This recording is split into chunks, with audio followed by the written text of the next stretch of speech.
Hey, what's up, lightboltjoe here. Today we are going to discuss the 2021 horror sci-fi thriller film A Quiet Place 2. This is written and directed by John Krasinski. Man, it's so cool seeing how much happens within these films. The first and second film, Quiet Place 1 and Quiet Place 2, aside from the opening scenes, like this opening scene, first 5 minutes is day one stuff, and this like small upstate New York town. This all this happens within 5 days. Like the main plot, the 400 and some odd days later, takes place within like a 5 day time period. I had a fun fact look up that because I was like, how long? Because this baby is still a fresh baby. Like how long? And it's been only 5 days. It's just so amazing how quick these films are. Hour and a half each. This one is an hour and a half.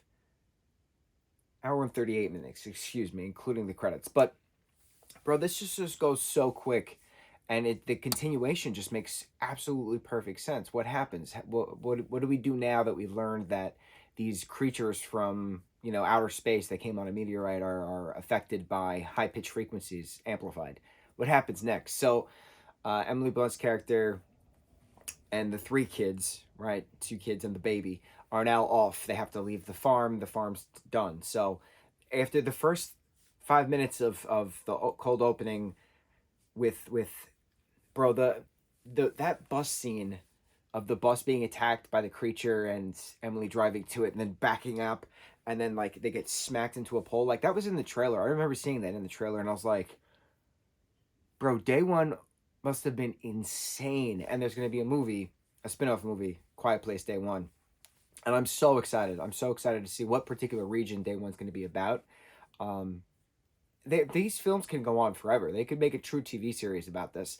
And while watching this, I was like, wow, this could be so expanded on. Like, what is happening in other towns? What's happening in other parts of this, upstate New York, Appalachian Mountain range and valley kind of area? Like, what's going on with like crossing the Hudson to get to Connecticut, or the island in between, and that is the main focal point where there's a radio station that's playing somewhere beyond the sea. So it's just very neat having all this come about, having all this take place within such a short time period, within only 5 days. And the actor who plays, I forget his name in the movie. His last name is Jupe in real life.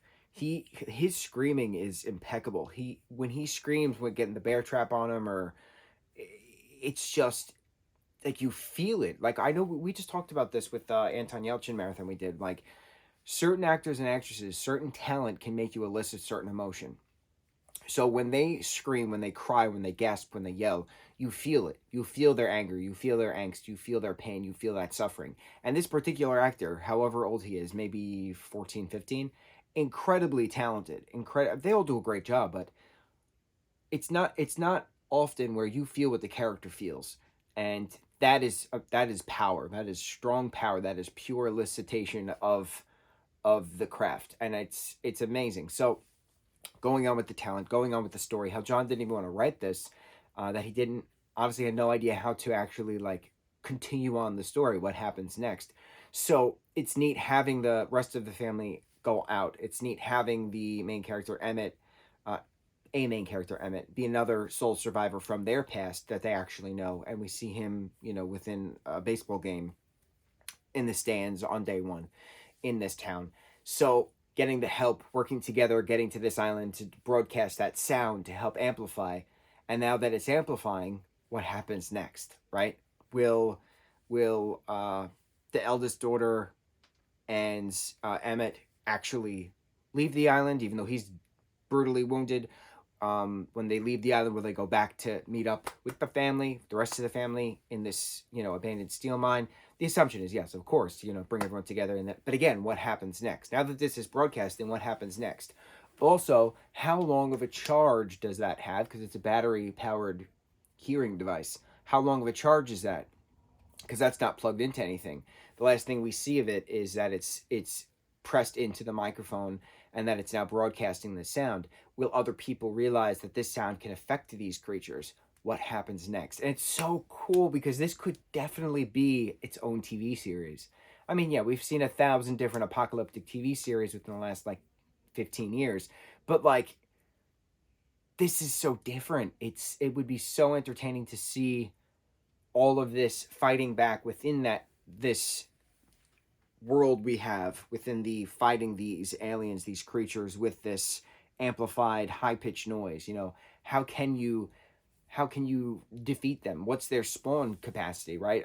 Do they spawn quick? Are they actually spawning, or are they just, killing? Are they hunting? What are they doing? What are they doing? How far of a reach do they have? How many are actually there? That's why I'm very curious if the Day One film, which comes out in 24, if that's going to be about the same New York area, or is it going to be other places? Are we going to I know Joe Quinn is in this. So are we going to be in London? Are we going to be in LA? Where are we going, right? Who else is in this? Lupita Nyong'o's in that, and Alex Wolff. I think those are the big three for this particular spin-off film.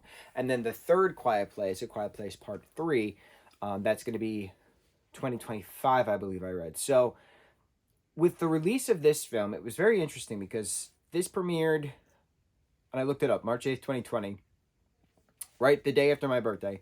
The world shut down March 13th, 2020, because of the COVID-19 pandemic.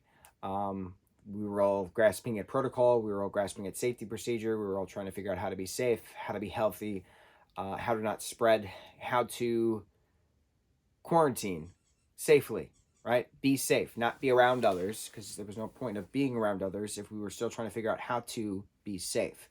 And this was pre-virus vaccine. This was just starting to wear the mask and stay 6 feet and all that stuff, right? So this couldn't be released in theaters because the theater shut down. It had its March 2020 release, but 9, 10, 11, 12, 5 days later, the world shut down. So they didn't put it back on the slate until 2021. May 2021 is when it actually hit theaters. And it did amazing in theaters. It got rave reviews. It won a bunch of awards. It did very well at the box office. And that's why there's 2 other films coming out. So are there going to be other spin-off films? Are there going to be other films centered on other media rights? Is it just that one location that got the media right?